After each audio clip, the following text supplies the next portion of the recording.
Hello, ഇന്നത്തെ recipe പുറത്ത് നല്ല ക്രിസ്പിയും അകത്ത് നല്ല സോഫ്റ്റും ആയിട്ടുള്ള ബ്രെഡ് കൊണ്ടുള്ള ഉള്ളിവടയാണ്. അപ്പം തയ്യാറാക്കിയാലോ. അതിനായിട്ട് കനം കുറച്ചരിഞ്ഞ സബോള ഒരു ബൗളിലേക്ക് ഇട്ട് അല്പം ഉപ്പും ചേർത്ത് നന്നായിട്ട് മിക്സ് ചെയ്ത് കൊടുക്കുക. അതൊന്ന് സോഫ്റ്റായി വരുന്നിടം വരെ നന്നായിട്ട് ഇളക്കിയെടുക്കാവേ. പച്ചമുളകൊക്കെ ചേർത്ത് കയ്യിരിക്കുന്നതുകൊണ്ട് നല്ലപോലെ ഇത് മിക്സ് ചെയ്തതിന് ശേഷമാണ് ഞാൻ മുളക് ചേർത്ത് കൊടുക്കുന്നത്. ഇനി 2 പച്ചമുളക് ചെറുതായി വട്ടത്തിലരിഞ്ഞത് ചേർത്ത് കൊടുക്കുക. ഇനി അല്പം ഇഞ്ചി ചെറുതായി അരിഞ്ഞതും ചേർത്ത് കൊടുക്കുക. ഇനി അതിലേക്ക് കറിവേപ്പിലയും മല്ലിയിലയും അല്പം ചേർത്ത് കൊടുക്കുകയാണ്. അപ്പോൾ നന്നായിട്ടൊന്ന് യോജിപ്പിച്ച് കൊടുക്കാം. ഇനി അതിലേക്ക് 1 കപ്പ് മൈദയാണ് ഞാൻ ഇട്ട് കൊടുക്കുന്നത്. അതും ചേർത്ത് അല്പം കോൺഫ്ലവറും കൂടെ ചേർത്ത്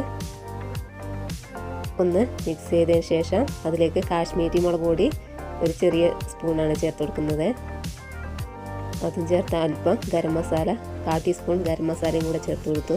ഇനി അതിലേക്ക് അല്പം മഞ്ഞൾപ്പൊടിയും കൂടെ ചേർത്ത് നന്നായിട്ട് മിക്സ് ചെയ്ത് കൊടുക്കാം.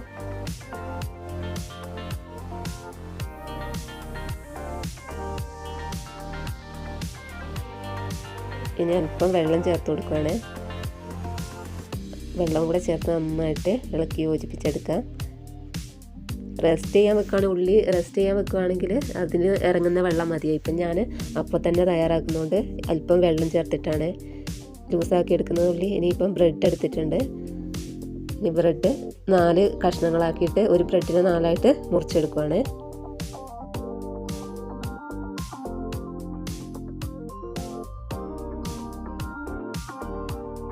അങ്ങനെ ഓരോ ബ്രെഡും 4ആയിട്ട് ഇതുപോലെ കട്ട് ചെയ്തെടുത്തതിന് ശേഷം അത് നേരത്തെ തയ്യാറാക്കി വെച്ച ഉള്ളിയുടെ മിക്സ് അതിന് മുകളിലായിട്ട് ബ്രെഡിൻ്റെ മുകളിലായിട്ട് ഓരോന്നായിട്ട് കോട്ട് ചെയ്തെടുക്കുക. പിന്നെ ഫുള്ളായിട്ടും ചെയ്തെടുക്കുക. ഇതുപോലെ ഇപ്പോൾ ഫുള്ള് റെഡിയാക്കി വെച്ചിട്ടുണ്ട്. ഇനി തിളച്ച എണ്ണയിലേക്ക് സൺഫ്ലവർ ഓയിലാണ് എടുത്തിട്ടുള്ളത്. അത് ചൂടായതിന് ശേഷം ഓരോന്നായിട്ട് അതിലേക്കിട്ട് ഫ്രൈ ചെയ്തെടുക്കാം.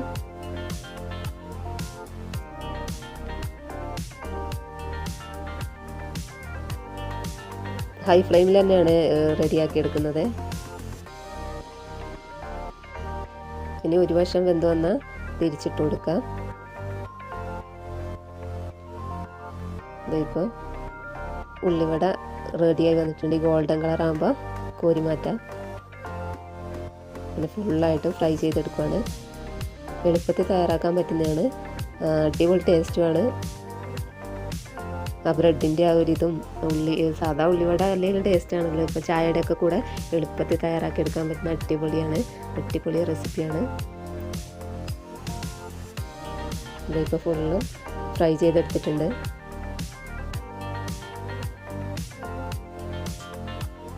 നല്ല ക്രിസ്പി ആയിട്ടുള്ള ബ്രെഡ് വെച്ചിട്ടുള്ള ഉള്ളിവട തയ്യാറായിട്ടുണ്ട്. കണ്ടില്ലേ, പുറമെ നല്ല ക്രിസ്പിയും അകത്ത് നല്ല സോഫ്റ്റുമാണ്.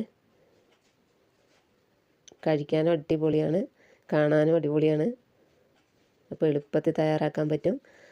ഇന്നത്തെ റെസിപ്പി ഇഷ്ടമായാൽ സപ്പോർട്ട് ചെയ്യാൻ മറക്കല്ലേ. അപ്പോൾ താങ്ക്സ് ഫോർ വാച്ചിങ്.